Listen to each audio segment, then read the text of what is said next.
रूही को कैद हुए कई दिन बीत चुके थे। वो नहीं जानती थी कि उसे किसने और क्यों बंदी बनाया है। एक कोठरी में बंद अकेली रूही के पास सिर्फ सवाल थे और जवाब देने वाला कोई नहीं। उसे बस इतना पता था कि कुछ लोग उसे वहां से निकलने नहीं देना चाहते। इस बीच कैदखाने के कोने में पड़ा एक मोबाइल फोन उसकी उम्मीद की एक किरण बन गया। ये फोन उन गुंडों का था जो उसे बंदी बनाकर रखे हुए थे। वे इसे चार्जिंग पर लगाकर भूल गए थे। रूही ने झटपट मौका भांप लिया और फोन को अपने पास ले लिया। जैसे ही उसने फोन चालू किया, स्क्रीन पर एक वीडियो कॉल आने लगा। कॉल किसी और का नहीं बल्कि उसकी अपनी दादी का था। ये वही दादी थी जो हमेशा रूही के साथ थी और जिन पर वो सबसे ज्यादा भरोसा करती थी। लेकिन इस कॉल ने एक नई कहानी की शुरुआत की।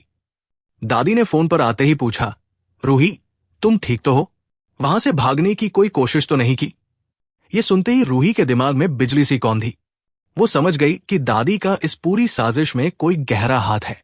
लेकिन दादी को अभी इस बात का अंदाजा नहीं था कि कॉल के दूसरी और रूही ने सच जान लिया है।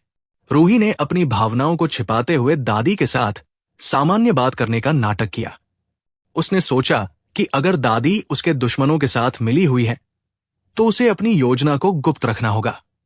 वीडियो कॉल के जरिए रूही ने कैदखाने का हर कोना दिखाने की कोशिश की ताकि उसे किसी तरह मदद मिल सके।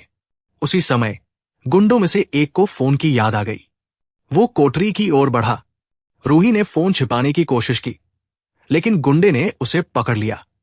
अब सवाल यह था कि क्या वो दादी की सच्चाई जान पाएगा या नहीं।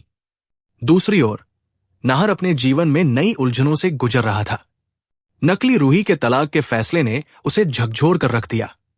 धीरे धीरे उसे शक होने लगा कि ये महिला उसकी असली रूही नहीं हो सकती।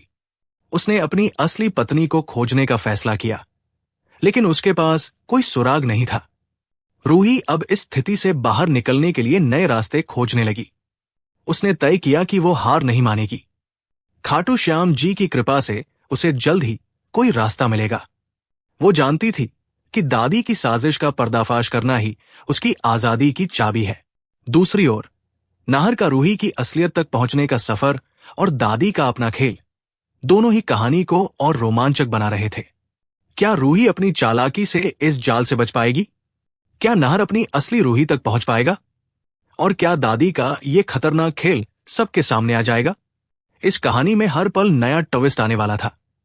दादी की सच्चाई और रूही की जंग से यह स्पष्ट था कि यह कहानी एक बड़े मोड़ की ओर बढ़ रही थी।